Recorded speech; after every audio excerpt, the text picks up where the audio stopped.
राघव का ध्यान उस 7 साल के बच्चे की तरफ ही देख रहा था। वह अब भी उन्हीं बच्चों की तरफ देखकर मुस्कुरा रहा था, जबकि बच्चों ने खेलना बंद कर दिया था और वह अपने अपने माओं के पास चले गए थे। राघव को उस बच्चे के ऊपर तरस आया और वह उस बच्चे के पास चला गया। राघव उससे उसका नाम पूछने लगा, लेकिन वह बच्चा कुछ न बोला, बस नीचे नजर करके जोर जोर से हंसने लग गया। अब राघव को पूरा यकीन हो गया कि यह बच्चा मानसिक तौर पर बीमार है और शायद इसी वजह से यह बच्चों से अलग रहता है। राघव को लगा कि इसके परिवार वाले भी इसकी परवाह नहीं करते होंगे। इंस्पेक्टर राठी अभी भी राघव से पूछताछ कर रहा था और माधव बार बार कह रहा था कि हमारे गांव से कोई बच्चा गायब नहीं हुआ, किसी ने आपको गलत खबर दी है। इसी बीच वह औरत जो अपने घर की सीढ़ियों पर बैठी थी उठ जाती है और इंस्पेक्टर राठी के पास आकर कहती है, साहब यह लोग झूठ बोल रहे हैं, आप इसे सच उगलवाओ, ये सब सच बताएंगे। बाबूजी, आप सच को क्यों छुपा रहे हो? बताते क्यों नहीं हो? क्यों दूसरे बच्चों को भी खतरे में डाल रहे हो? माधव उसे औरत गीता की तरफ आंखें निकालने लगा। दूसरी तरफ राघव उन बच्चों से पूछने लगा, तुम्हारा नाम क्या है? वह लड़का पागलों की तरह हंसता हुआ कहता है, छोटू। राघव उससे पूछता है, क्या तुम उस छोटी बच्ची के बारे में जानते हो जो गांव से बाहर जल घर के पास लेटी हुई थी?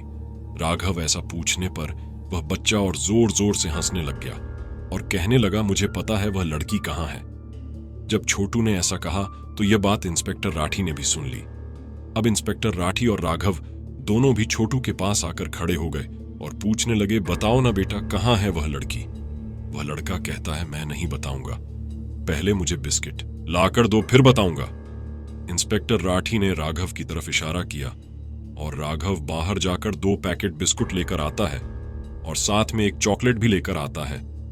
राघव उसे लड़के को बिस्कुट और चॉकलेट दोनों पकड़ा देता है, लेकिन छोटू सिर्फ बिस्कुट लेता है और चॉकलेट लेने से मना कर देता है। माधव बीच में आता है और कहता है, आप इस बच्चे को परेशान मत कीजिए, इसे कुछ नहीं पता, ये मानसिक रूप से बीमार है। तभी गीता फिर से चिल्ला पड़ती है और कहती है, इंस्पेक्टर साहब, इस लड़के को सब कुछ पता है, आप पूछिए इससे। अब इंस्पेक्टर राठी ने माधव से कहा, या तो तू चुपचाप खड़ा रह, वरना तुझे हवालात की सैर अभी करवा दूंगा। अब वह 7 वर्ष का लड़का छोटू आराम से बिस्कुट खाता है। बीच बीच में राघव और इंस्पेक्टर राठी उसे कहते भी हैं, चल बेटा, अब तो बिस्कुट खा लिए, अब बता कहां है वह लड़की वह लड़का? फिर से कहता है, पहले बिस्कुट खा लूं, फिर बताता हूं। जब वह लड़का दोनों बिस्कुट के पैकेट खा लेता है तब वह कहता है, चलो मेरे साथ, मैं बताता हूं वह लड़की कहां है। माधव के हाथ पैर फूल रहे थे। माधव उन दोनों परिवारों का मुखिया था। वह दोनों घर माधव के बेटों के थे। अब छोटू आगे आगे और दोनों हवलदार और इंस्पेक्टर राठी लड़के के पीछे पीछे थे। घर से थोड़ी दूरी पर ही कुछ झाड़ियां थीं। उन झाड़ियों के पास आकर छोटू रुक गया और फिर से हंसते हुए कहने लगा, यहां है वह लड़की। इंस्पेक्टर राठी और दोनों हवलदार ये सुनते ही वहीं खड़े हो गए। अब तीनों पुलिस वाले समझ चुके थे कि उस लड़की के साथ कोई अनहोनी हो चुकी है। इंस्पेक्टर राठी और राघव दोनों को आगे बढ़कर देखने के लिए कहते हैं। राघव और जोशी दोनों आगे बढ़कर देखते हैं और देखकर उनकी आंखें बड़ी बड़ी हो जाती हैं। फिर राघव और जोशी दरोगा इंस्पेक्टर राठी को कहते हैं, सर, लड़की मर चुकी है, इसके ऊपर पत्थर से वार किया गया है, पत्थर भी पास में ही पड़ा हुआ है। इंस्पेक्टर राठी उस लड़के छोटू से पूछते हैं, बेटा किसने किया है ये सब? तुम्हारे परिवार में से किसी ने किया है? वह लड़का कुछ नहीं बोलता और फिर से हंसना शुरू कर देता है। इंस्पेक्टर राठी जोशी को कहते हैं, फोन करके एम्बुलेंस बुलाओ और लड़की को पोस्टमार्टम के लिए भेज दिया जाए। इधर इंस्पेक्टर राठी पूरे गुस्से में थे। उन्होंने माधव की गर्दन पकड़ ली और कहा, अब या तो तू सच सच बता दे, वरना इस बुढ़ापे में तेरी हड्डियां कीर्तन करने के लायक नहीं बचेंगी। माधव अभी भी यही कह रहा था, इसमें हमारा कोई कसूर नहीं है, लेकिन वह सच नहीं बता रहा था। इंस्पेक्टर राठी उस औरत गीता के पास जाते हैं। वह वापस जाकर सीढ़ियों पर बैठ गई थी। इंस्पेक्टर राठी उसके पास आते हैं और पूछते हैं, क्या नाम है तुम्हारा? गीता कहती है, साहब, नाम में क्या रखा है? आपको जो पूछना है वह पूछिए ना, मैं सब सच सच बताऊंगी। इंस्पेक्टर राठी कहते हैं, ठीक है, फिर बताओ, आखिर उस लड़की को तुम्हारे परिवार में से किसने मारा होगा? गीता कहती है, कमाल करते हो साहब, आप अभी तक नहीं समझे। जिसने आपको बताया है कि लड़की कहाँ है तो उसी ने मारा है। गीता, क्या बात कर रहे हो आप? वह लड़का सिर्फ 7 साल का है, आपको पता भी है। आप क्या कह रहे हो? क्या आप उस लड़के से अपनी कोई पुरानी दुश्मनी निकाल रही हो? गीता, हाँ, दुश्मनी तो निकाल रही हूं, और यह पुरानी दुश्मनी ज्यादा नहीं, सिर्फ 2 साल पुरानी ही है। इस लड़के छोटू ने मेरी दुधमुही बच्ची को भी ऐसे ही मारा था। मैं कितना रोई थी, मुझे मेरी बच्ची की लाश भी अच्छी नहीं लगी थी। इस हैवान ने उस छोटी सी बच्ची पर इतने पत्थर बरसाए थे कि उसका चेहरा भी पहचान में नहीं आ रहा था।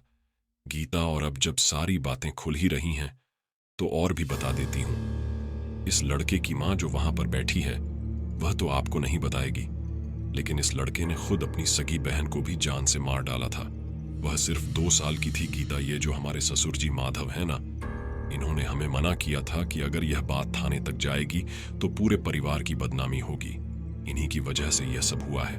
अब चलो माधव साहब, आपकी अच्छी खासी खातिरदारी करेंगे हम, लेकिन उससे पहले जरा तुम्हारे पड़ोसियों की भी खबर ले लेते हैं जिन्होंने यह बात हमसे छुपाई। राघव उनके घर के आसपास के लोगों को बुलाता है और इंस्पेक्टर राठी उनसे पूछताछ करते हैं। इस घर से 2-2 बच्चे अपनी जान गंवा चुके थे और तुम लोगों ने हमें एक बार भी इस बात की खबर नहीं दी। क्या तुम्हें अपने बच्चों की परवाह नहीं थी? अगर यह लड़का तुम्हारे बच्चों को मार डालता तो क्या करते? तुम लोग पड़ोसियों की भीड़ पहले से ही लगी हुई थी। उनमें से कुछ लोग कहते हैं साहब, जब उनके बच्चे गायब हुए तो उन्होंने बहुत ढूंढा पर वो नहीं मिले। 1 महीने तक जब वह बच्चे नहीं मिले, हम सब ने कहा कि जाकर रिपोर्ट दर्ज करवा दो, पर यह माधव नहीं माना। उल्टा हमसे कहने लगा कि यह मेरे घर का मामला है, तुम लोगों को बोलने की कोई जरूरत नहीं। हार कर हम अपने घरों में बैठ गए। अब हमें क्या पता था कि यह माधव उन बच्चों को ढूंढने का नाटक कर रहा था और घर में खूनी को पाल रहा था। राघव और दरोगा तीनों बहुत हैरान थे। एक 7 बरस के बच्चे की मानसिक विकृति इतनी भयंकर थी कि किसी की जान चली गई, और इस लड़के के चेहरे पर एक शिकन तक का भाव भी नहीं था। अब इंस्पेक्टर छोटू की मां के पास गया और उससे पूछा, आपको अपनी बेटी पर तरस नहीं आया जब आपका बेटा उसका खून कर रहा था? छोटू की मां रोते हुए कहने लगी, साहब, सुबह का समय था, हमें भी अपने कामों पर जाना था, बच्ची रो रही थी तो मैंने छोटू को बोल दिया कि चुप करवा दे। मैं अपने काम में लग गई। कुछ देर बाद लड़की चुप हो गई थी। मुझे लगा छोटू ने उसे चुप करवा दिया होगा, लेकिन जब मैं अंदर कमरे में जाकर देखा तो मेरी लड़की मरी पड़ी थी और इस लड़के के हाथ में पत्थर था और यह मुझसे कह रहा था, मां, मैंने इसे चुप करवा दिया है। हमारे घर के मुखिया हमारे बाबूजी हैं माधव जी। हम अपनी बेटी तो को ही चुके थे, अब अपने बेटे को तो नहीं खोना चाहते थे, बस इसीलिए चुप रहे।